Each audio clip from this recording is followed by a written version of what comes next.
Glory to God the Father and Son Yeshua Mashiach. Judges chapter 6.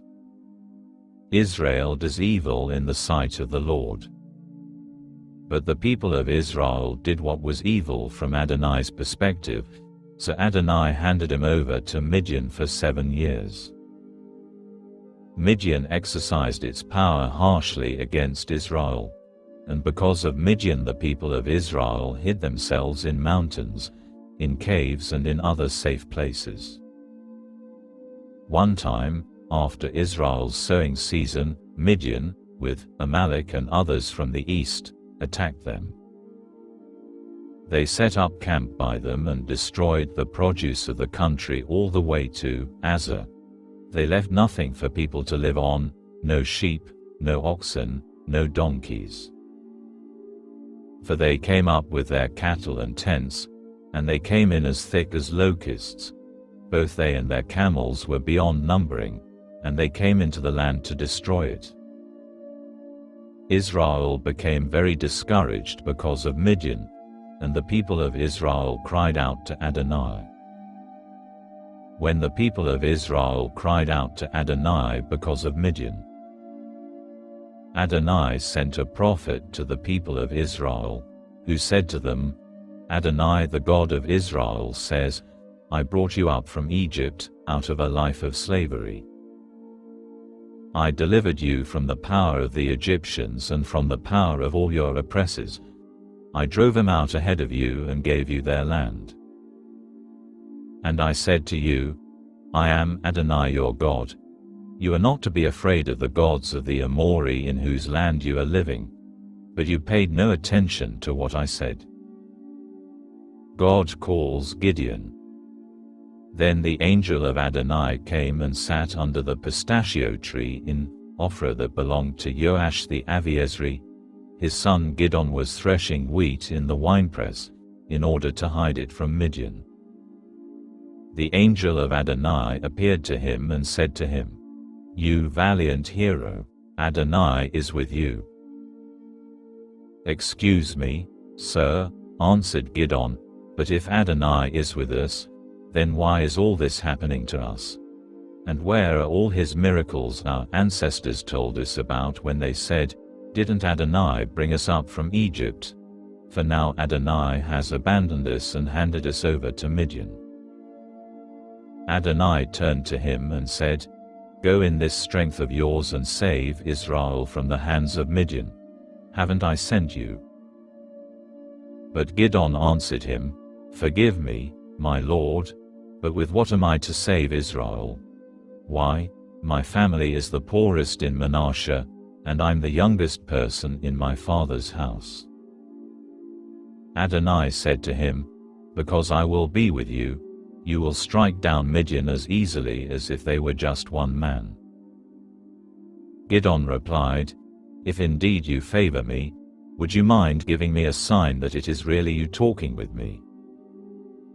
Please don't leave until I go and return with a gift and present it to you. He replied, I'll wait till you come back. Gideon went in, cooked a young goat and made matzit from a bushel of flour. He put the meat in a basket and the broth in a pot, brought him out to him under the pistachio tree and presented them. The angel of God said to him, Take the meat and matzit, lay them on this rock, and pour out the broth. Gideon did so. Then the angel of Adonai reached out with the stick he was holding, touched the meat and matzit, and fire shot up out of the rock and burned up the meat and matzit. Then the angel of Adonai disappeared before his eyes. Gideon realized that he was the angel of Adonai and said, Oh no, my Lord, Adonai, because I've seen the angel of Adonai face to face. But Adonai reassured him, Shalom to you, don't be afraid, you won't die. Then Gideon built an altar there to Adonai and called it Adonai Shalom. To this day it remains in Ophrah of the Abiezri. That very night Adonai said to him, Take your father's bull and the other bull, the 7-year-old. Destroy the altar to Baal that belongs to your father, cut down the sacred pole next to it, and build a proper altar to Adonai your God on top of this strong point. Then take the second bull, and offer it as a burnt offering, using the wood of the sacred pole you cut down. Gideon took 10 of his servants and did what Adonai had told him to do. He didn't do it by day, because he was afraid of the men in his father's household and those from the city, so he did it at night. When the men of the city got up the next morning, there was the altar of Baal destroyed, the sacred pole cut down, and the second bull a burnt offering on the newly built altar. They asked each other, who could have done this? But after investigating, they concluded that Gideon the son of Joash had done it. Bring out your son, the men of the city demanded of Joash, so that he may die, because he destroyed the altar of Baal and cut down the sacred pole next to it. But Joash said to all those crowding around him, "You're defending Baal, are you? It's your job to save him. Anyone who defends Baal will be put to death before morning. If he's a god, let him defend himself. After all, somebody destroyed his altar." Therefore on that day Gideon was given the name Yerubbaal, let Baal defend, because they said, "Let Baal defend himself against him, since he destroyed his altar."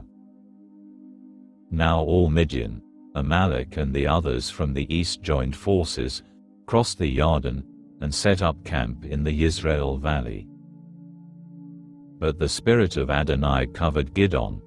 He sounded the call on the shofar, and Aviezer rallied behind him. He sent messengers throughout all Manasseh, and they too rallied behind him. He also sent messengers to Asher, Zebulun and Naphtali, and they came up to join them. Gideon said to God, "If you are going to save Israel through me, as you said you would, then, here, I will lay a wool fleece on the threshing floor. If there is dew on the fleece only, while all the ground stays dry, I will be convinced that you will save Israel through me, as you said you would." And it happened. He got up early in the morning, pressed the fleece together and wrung dew out of it, a bowl full of water. But Gideon said to God, "Don't be angry with me because I am asking one more thing. Let me make one more test, please. This time let it be dry only on the fleece, with dew all over the ground." And that is what God did that night. It was dry only on the fleece, even though there was dew all over the ground.